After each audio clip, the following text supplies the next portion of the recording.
fuune Hacaaluu du'uun isaa nama garaa nama nyaata.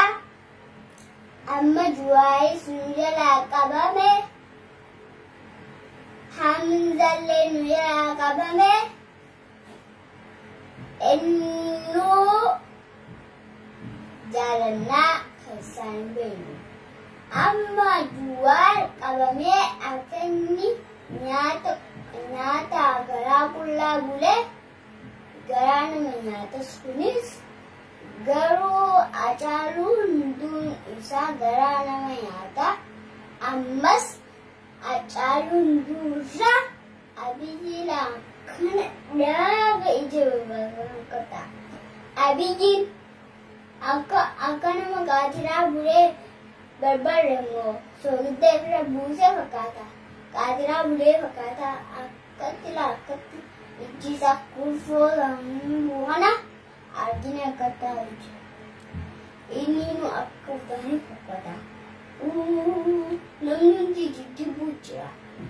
Abiyyiin jiruun xixinnaa jiru, amaa jiru, naftanyaa jiru.